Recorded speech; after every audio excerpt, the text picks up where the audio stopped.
वाह, क्या आईपीओ है। खास पेशकश हमारी वाह क्या आईपीओ है, जिसमें कि आप सभी दर्शकों ने हमें भर भर के बहुत ढेर सारा प्रेम दिया है, अपने बहुत सारी टिप्पणियों के जरिए सुझाव दिए हैं, सवाल दिए हैं। हो सकता है कि हम उन तमाम सवालों को, उन सुझावों को कार्यक्रम में ना शामिल कर पाएँ, लेकिन यकीन मानिए आप सभी की एक एक टिप्पणी हम सभी के लिए बहुत मायने रखती है। और हम लोग पूरी शिद्दत से, मेहनत से कोशिश ये करते हैं कि आप लोगों तक कोई भी सूचना जो है वो जो है छूटने ना पाए और सही जानकारी आप तक पहुंचे। और इसमें लगातार मेहनत कर रहे हैं हमारे सहयोगी संदीप ग्रोवर जी, और संदीप जी लगातार ज़्यादा से ज़्यादा बेहतर जानकारी जो है वो आप तक लेकर के आ रहे हैं। और क्या रणनीति होनी चाहिए इन आईपीओ पे, वो लेकर के शरद मिश्रा जी आज हमारे साथ जुड़े हुए हैं। तो संदीप जी, काफ़ी शानदार रिस्पांस लोगों की तरफ से पिछले 3 दिन ऐसे रहे हैं जिसमें कि करीब 1.25 लाख से ज़्यादा दर्शक जो है हमारे इस सेगमेंट को देख रहे हैं। उम्मीद करते हैं कि हम लोग भी इतनी मेहनत करें कि लोगों की उम्मीदों पर खरे उतरें। बिल्कुल, और जो हमारे दर्शक जानना चाहते हैं, क्योंकि 2 बड़े हैपनिंग आईपीओस इस दौरान आए हैं और वैसे देखा जाए तो आईपीओस की झड़ी लगी है इस पूरे हफ्ते में। तो जो दर्शक देखना चाहते हैं, जो जानना चाहते हैं, आई थिंक हम उस चीज़ को एड्रेस कर पा रहे हैं, उनके सवालों के जवाब दे पा रहे हैं। शायद यही वजह है कि भर भर के दर्शक अपना प्यार हम पर बरसा रहे हैं। बिल्कुल, उम्मीद करते हैं ऐसा ही प्रेम बना रहे। और शुरुआत करते हैं, और आज की शुरुआत करेंगे आज की लिस्टिंग के साथ। और आज हमने देखा पीएनजी ज्वेलर्स की भी लिस्टिंग काफ़ी शानदार रही। कोई 100% पे के ऊपर लिस्ट हो रहा है, कोई 70% पे लिस्ट हो रहा है। आज की लिस्टिंग के बारे में क्या कुछ कहेंगे? और हमने देखा कि थोड़ा सा यहाँ पर सस्टेन नहीं हुआ, थोड़ी बहुत प्रॉफिट बुकिंग ऊपरी लेवल्स पे देखने को भी मिली। कैसे देखेंगे इस लिस्टिंग को? क्या कुछ टिप्पणी आपकी संदीप? देखिए, लिस्टिंग मैं तो अच्छी मानूंगा। जिस तरह से हम बातचीत कर भी रहे थे पिछले हफ्ते कि पूरे ज्वेलरी स्पेस में काफ़ी दमदार एक्शन देखने को मिल रहा है। अब कोई कह रहा था कि पीएनजी की वजह से ज्वेलरी शेयर चल रहे हैं, कोई कह रहे हैं कि ज्वेलरी शेयर चल रहा है इसलिए पीएनजी अच्छा लिस्ट हो सकता है। अब वो अंडा मुर्गी वाली बात है, कौन पहले आया। लेकिन हाँ, ये बात ज़रूर है, जिस तरह का ज्वेलरी सेक्टर में पूरा रुझान है, वैसे कुछ रुझान हमने आज पीएनजी की लिस्टिंग के दौरान भी देखा। 830 रुपये पर शेयर लिस्ट हुआ एनएसई पर, और 73% का प्रीमियम है, क्योंकि 480 रुपये का इशू प्राइस था। 830 रुपये के बाद ये शेयर 848 तक भी गया। उसके बाद जैसे आप कह रहे हैं कि थोड़ा हाई लेवल से प्रॉफिट बुकिंग हुई है, लेकिन अब भी मैं जो देख पा रहा हूँ, मेरे सामने जो भाव है 2.5% नीचे ही अपने ओपनिंग प्राइस से है। 809 रुपये का भाव आपको नजर आएगा अभी फिलहाल, यानी कि 800 रुपये के नीचे फिलहाल नहीं है। दिन के दौरान जरूर गया था, 781 तक भी गया था, लेकिन अभी 809 रुपये के आसपास देखने को मिल रहा है। 1100 करोड़ रुपये इन्होंने जुटाए हैं, और 59 टाइम्स ये आईपीओ सब्सक्राइब हुआ था। मैंने लास्ट टाइम भी आपको बताया था कि जो दूसरा दिन था तब ये 10-12 गुना के आसपास था। फाइनल डे बहुत शानदार रिस्पॉन्स इसको देखने को मिला था, बहुत ही भर भर के एप्लीकेशंस आई थी, और कुछ वैसा ही रुझान हमने लिस्टिंग पर देखा भी है, जिस तरह के हमने यूफोरिया सब्सक्रिप्शन के टाइम पे देखा था। तो एज पर एक्सपेक्टेड लाइन से अच्छी लिस्टिंग होनी थी, वैसा ही रुझान देखने को मिला। अच्छी लिस्टिंग हुई, लोगों के अच्छे पैसे बने, लोगों ने मुनाफा बुक भी किया। लेकिन बहुत सारे दर्शक ऐसे भी हैं जिन्होंने अब तक मुनाफा नहीं बुक किया है। उनके मन में क्या उनको मुनाफा बुक करना चाहिए या थोड़ा वेट करना चाहिए? क्योंकि अब तो ऐसा भी हो रहा है, वो हमने ओला के केस में देखा, वो हमने जो कल की लिस्टिंग थी उसमें भी देखा। बजाज हाउसिंग पे, बजाज हाउसिंग भी अभी भी जो है तेज़ी लगातार जारी है, आज भी 8% ऊपर। इस पर भी बातचीत करेंगे, लोगों के सवाल हैं। लेकिन सर, ये पीएन गडगिल ज्वेलर्स के ऊपर, पीएनजी ज्वेलर्स के ऊपर क्या करना चाहिए? जो लोग निकल गए प्रॉफिट बुक करके, उनकी तो बात अलग है, लेकिन जो लोग अभी भी होल्ड कर रहे हैं इस उम्मीद पे कि हो सकता है, जैसे कि बजाज हाउसिंग के अंदर अभी भी तेज़ी कायम है, वो तेज़ी कायम रह सकती है, तो क्या थोड़ा और वेट करना चाहिए? क्या यहाँ पर भी ये प्रीमियम बढ़ करके 100% तक हो सकता है? दूसरा, जो लोग चूक गए थे वो लोग अभी खरीदना भी चाह रहे हैं, कुछ लोगों ने खरीद भी लिया होगा, और जो लोग अभी खरीदना चाह रहे हैं उनके लिए आपकी सलाह क्या होगी? जी, तो देखिए, अगर आप कंपनी को देखिए तो बेहतरीन कंपनी का असेट बेस वगैरह मतलब मोटा मोटा 1460 करोड़ के आसपास का असेट है, और 6100 करोड़ रुपए का रेवेन्यू है। मेजरली कंपनी महाराष्ट्र गोवा में बिजनेस है कंपनी का। एक चीज जरूर मैं कहना चाहूंगा कि अगर आप गोल्ड के प्राइसेस को देखेंगे तो यहाँ पर बहुत अच्छा ट्रैक्शन बना हुआ है। मुझे लगता है कि जो कंसोलिडेशन था लगभग 72,000 से आपको 70,000 से 72,000 बीच में उसका ब्रेकआउट आ गया है। गोल्ड बहुत तेजी से भागने की तैयारी कर रहा है। मुझे लगता है ये 74,000 कम से कम आपको कुछ समय में दिखाएगा, और ऊपर की तरफ 76 से 78,000 तक के भाव भी आपको देखने को मिल सकते हैं। तो ये सारा देखिए, जब से इम्पोर्ट ड्यूटी में गिरावट आई है अक्रॉस द बोर्ड, जो गोल्ड की कंपनीज हैं उसके अंदर में ट्रैक्शन देखने को मिला है। और पीएनजी का अगर आप चार्टिकली देखें, मुझे लगता है देखिए अब क्या है, कुछ करने को नहीं है यहाँ पर। जो डे लो है 780, उसी का स्टॉप लॉस आप लगा ले सर, और बने रहें। फाइनेंशियल्स डिस्कस करने की कोई जरूरत नहीं है। फाइनेंशियल अब जब सेकंड क्वार्टर का रिजल्ट आएगा, इसके बाद ही स्टॉक में नया रिएक्शन देखने को मिलेगा, जैसा ओला में आपको देखने को मिला और जैसा दूसरे स्टॉक्स पे जब पहला क्वार्टर का रिजल्ट आएगा लिस्टिंग के बाद, उसके बाद ही उसके अंदर एक कंस्ट्रक्टिव व्यू बनेगा। तब तक आप 780 रुपए का स्टॉप लॉस लगा करके आप इसके अंदर बने रहिए। 780 का स्टॉप लॉस लगा के बने रहिए। जो लोग खरीदना चाह रहे हैं, ये लेवल्स ऐसे हैं जहां पे फ्रेश एंट्री की जा सकती है, या फिर आपको लगता है कि नहीं, अगर एक बार चूक गए आईपीओ में तो फिर दूर ही रहें? अभी क्या सलाह रहेगी आपकी? जी, तो देखिए साहब, अगर आपको 828 के ऊपर मिल जाए स्टॉक, 830 अभी है 808 का भाव, अगर ये फ्राइडे को 830 के ऊपर सेटल करता हुआ दिखाई दे, तब बिल्कुल आप खरीदेगा। उस स्थिति में आप बिल्कुल स्टॉप लॉस आप एक 800 रुपए के आसपास रख लीजिएगा, आपको एक बड़ा मूव ऊपर की तरफ देखने को मिलेगा। चलिए, तो 830 का वेट कीजिए, 830 के ऊपर निकले तो फिर आप खरीदारी कर सकते हैं। तब तक हो सकता है कि यहाँ पर थोड़ी सुस्ती रहे, लेकिन हाँ, तब आपको स्टॉप लॉस 800 का लगाना होगा। और ये पूरी तरीके से मुझे लगता है कि शरद जी ट्रेडिंग का ही नजरिया है ये। बिल्कुल ट्रेडिंग का नजरिया से। बिल्कुल ट्रेडिंग के लिहाज से जो लोग चूक गए वो यहाँ पर ये स्ट्रेटजी अपना सकते हैं। तो ये राय तो निकल करके आती हुई, लेकिन आज हम देख रहे हैं कि बजाज हाउसिंग में फिर से एक्शन देखने को मिला। संदीप, फिर से 10% का अपर सर्किट भी एक समय लगता हुआ दिखाई दिया था। क्या कुछ आज की हलचल रही है बजाज हाउसिंग पे? बिल्कुल, आज भी सर्किट लगता हुआ दिखा और पेंटअप डिमांड है, क्योंकि जिन लोगों को नहीं मिला था, चाहे वो क्यूआईबी कैटेगरी हो, चाहे वो एचएनआई हो, जिन्हें हम एनआई कहते हैं अभी, या रिटेल भी हो, काफ़ी लोगों ने यहाँ पे मार्केट में लिस्टिंग होने के बाद भी खरीदारी करी, क्योंकि जैसी एक्सपेक्टेशन थी, मतलब एक्सपेक्टेशन तो नहीं कह सकते, आप कह सकते हैं कि महत्वाकांक्षा थी कि शेयर गिरेगा लिस्टिंग के बाद, वैसा हुआ नहीं, तो लोगों को ऊपर के भाव पे लेना पड़ा है। तो 165 रुपये कल की क्लोजिंग थी, 135% ओवरऑल टोटल रिटर्न था। तो कई लोगों ने, मेरे जानने वाले भी कुछ ऐसे हैं जिन्होंने बातचीत में दौरान बताया कि 150, 160, 165 जहाँ पे भी मिला शेयर लोगों ने लिया है। और क्योंकि लोगों को ऊपर के लेवल पर लेना पड़ा है, तो जाहिर सी बात है फिर जो बेस है वो शायद उन्हीं लेवल्स के आसपास बनता हुआ दिखा, इसलिए हमने देखा कि आज फिर से इस पर सर्किट लगता हुआ दिखा है। तो जो लोगों की महत्वाकांक्षा थी, मैं बार बार ये वर्ड यूज़ कर रहा हूँ, वैसा हुआ नहीं, शेयर गिरा नहीं है ऊपरी स्तरों से, क्योंकि डिमांड बहुत ज़्यादा है। जिनको एंटर करना है, लंबी अवधि के लिए रुकना है या होल्ड करना है, उनकी ओर से डिमांड आ रही है। उनकी ओर से डिमांड आ रही है, और यही वजह है कि जिन लोगों ने, आप जैसा बता रहे हैं, 150, 160 पे लिया, वो भी प्रॉफिट में है। 180 तक के लेवल देखने को मिले सर। लेकिन क्या करना चाहिए, क्योंकि अब जो है अलग अलग सोशल मीडिया पे टारगेट आने लगे हैं। दिवाली तक 250 हो जाएगा, इस समय तक 300 हो जाएगा, अगला 1000 हो जाएगा, बहुत सारे लक्ष्य निकल करके आ रहे हैं।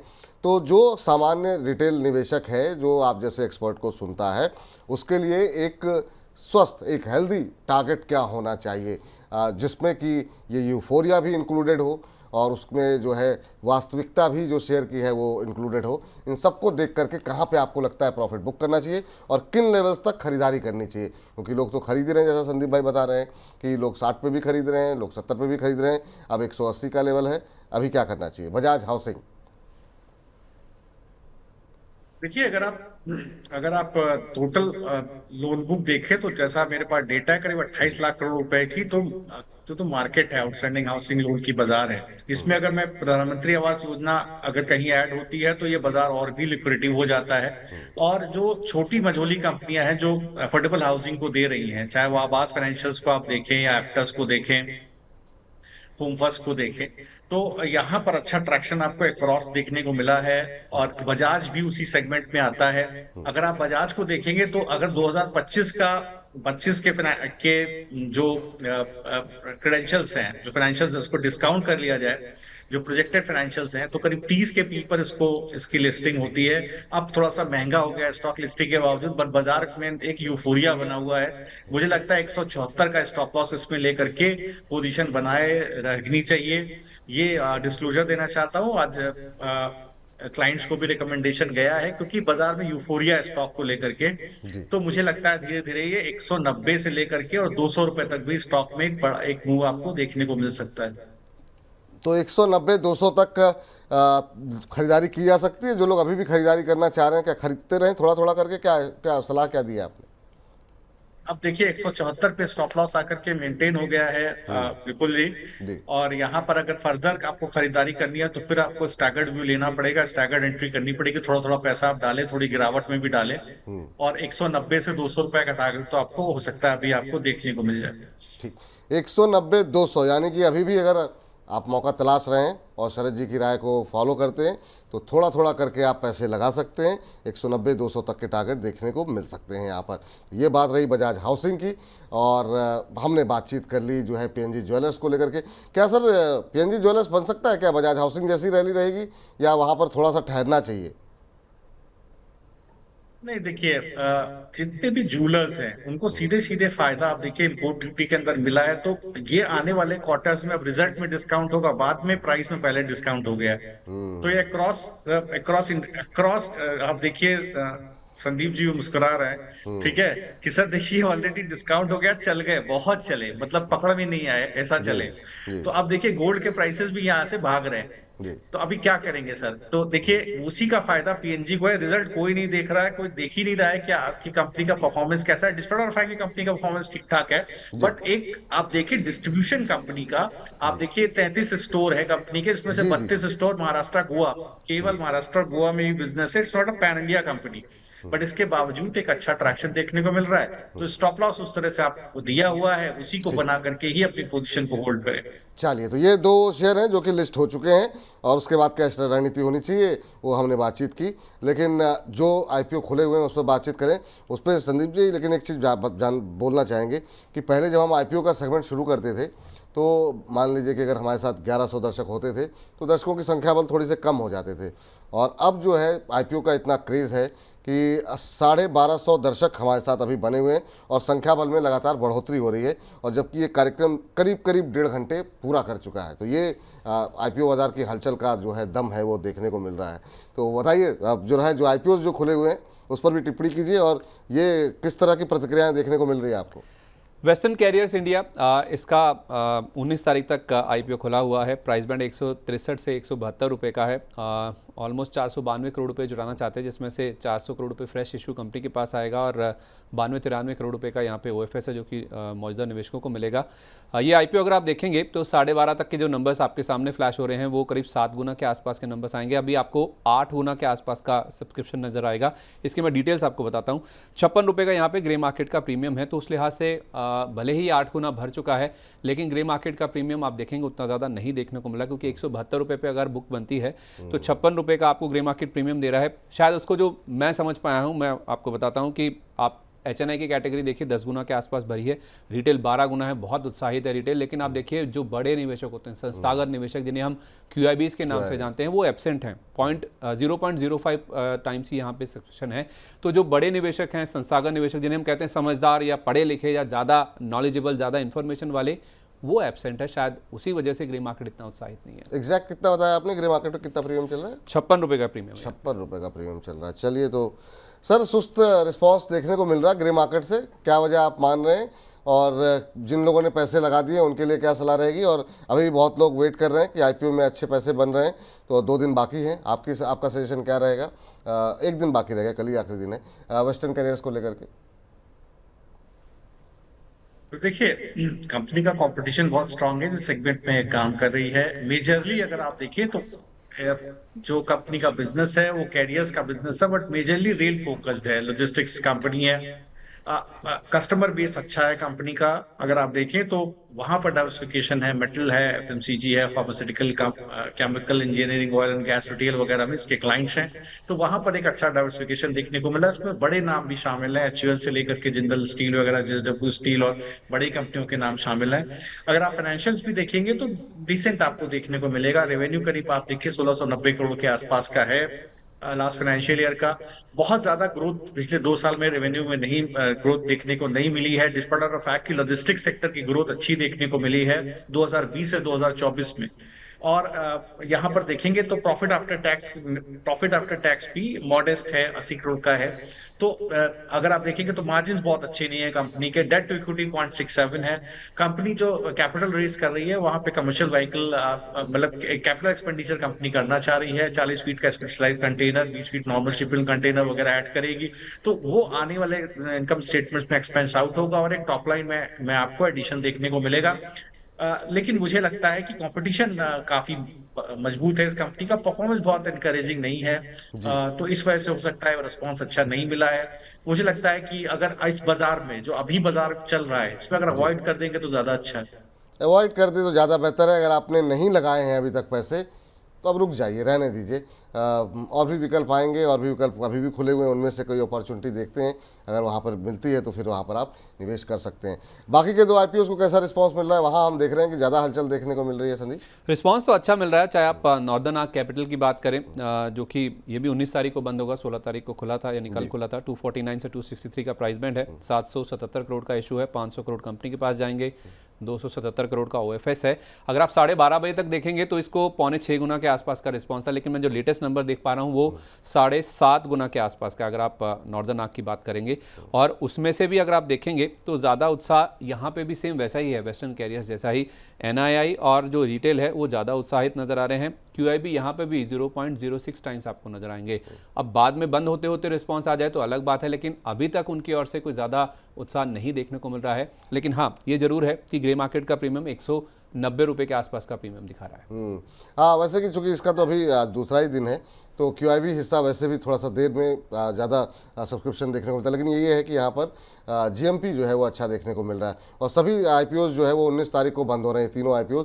वेस्टर्न कैरियर मैंने एक दिन बताया था, लेकिन वहाँ पे भी बैंक जो है कि हॉलीडेज़ वगैरह की वजह से वो भी 19 तक ही खुला हुआ है। तो समय जो है आपके पास पर्याप्त है, अभी और मंथन कर लीजिए, सोच लीजिए, अगर आपने अभी तक पैसे नहीं लगाए हैं। अलग अलग एक्सपर्ट की राय सुनते रहिए और सीधे चलते हैं शरद जी के पास, पूछते हैं उनकी राय यहाँ पर क्या है।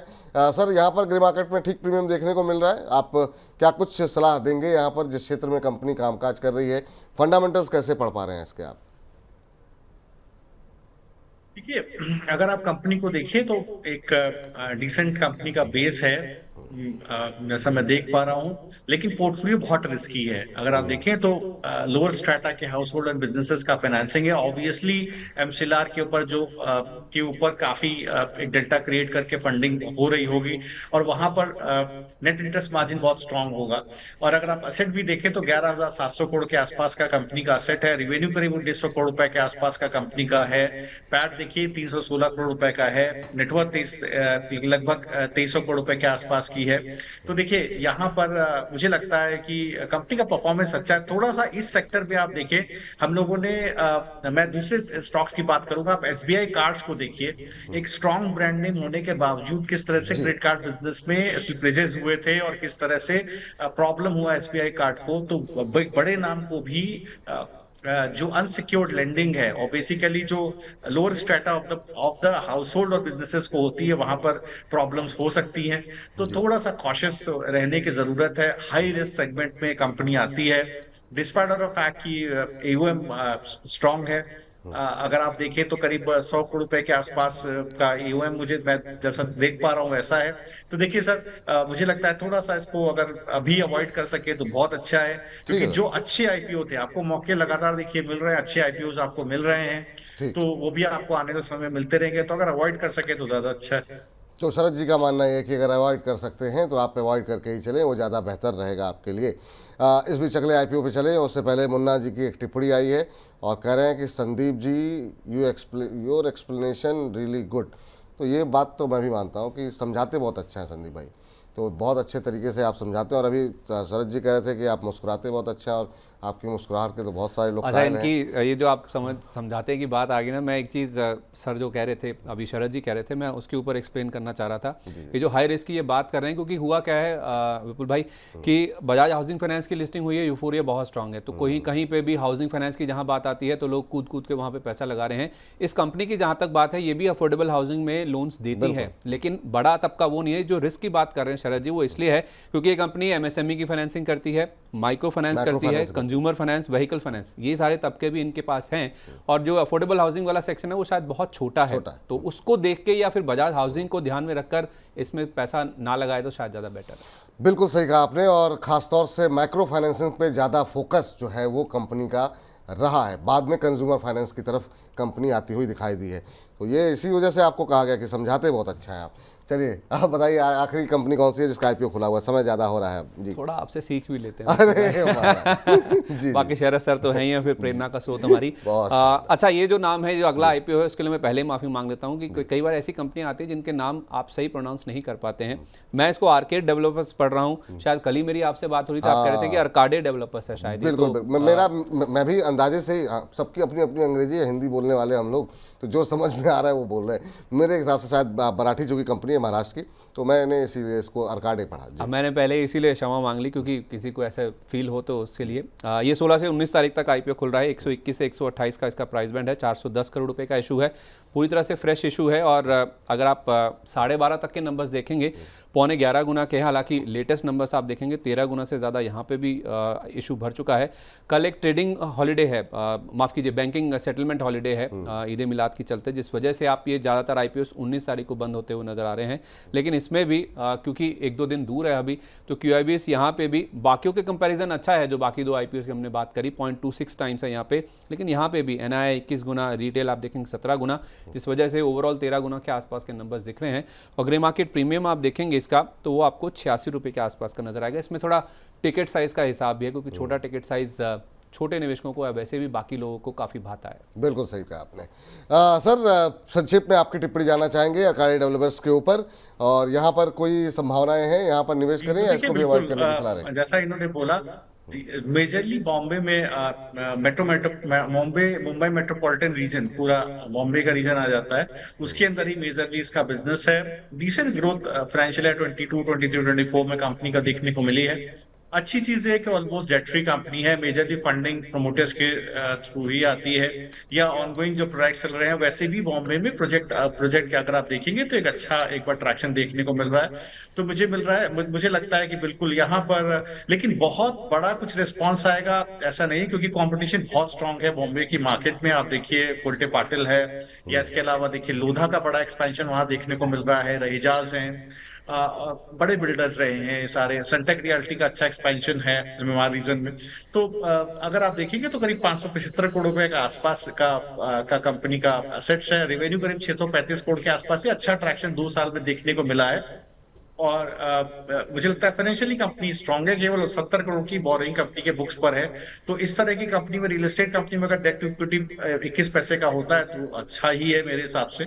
और जो इनके पास अभी जो प्रोजेक्ट्स हैं, 3-4 प्रोजेक्ट हैं, उसी के लिए बेसिकली फंडिंग कर रहे हैं। और जितना मेरा चैनल चेक है, बॉम्बे में डिमांड बहुत अच्छी है। यहाँ पर जो बुकिंग्स हैं बहुत स्ट्रांग है। तो मुझे लगता है लिस्टिंग गेन यहाँ पर मिल सकता है। लेकिन लंबी अवधि के लिए मुझे लगता है लंबी अवधि के लिए रहे तो ज्यादा अच्छा है, क्योंकि इंटरेस्ट रेट आने वाले समय में गिरेंगे तो एक बार डिमांड हाउसिंग सेक्टर में बढ़ती हुई दिखाई देगी। हो सकता है सेंटिमेंटल इम्पैक्ट उसका स्टॉक के ऊपर दिखाई दे। तो थोड़ा सा लंबी अवधि के लिए रहना चाहते हैं तभी आप अप्लाई करें। तो मतलब लिस्टिंग गेन के लिए अप्लाई करें या नहीं करें सर? आप लिस्टिंग गेन के लिए अवॉइड कर दीजिए। ठीक है, रियल्टी की कंपनी को लिस्टिंग गेन के लिए अवॉइड के लिए थोड़ा लंबी अवधि के लिए बने रहेंगे। और वो भी मैं तब बोल रहा हूँ जबकि ये मान करके चल रहा हूँ कि हाँ ठीक है, एक बार अपटिक आएगा कि जो है डिमांड बढ़ती हुई दिखाई देगी रियल एस्टेट सेक्टर में।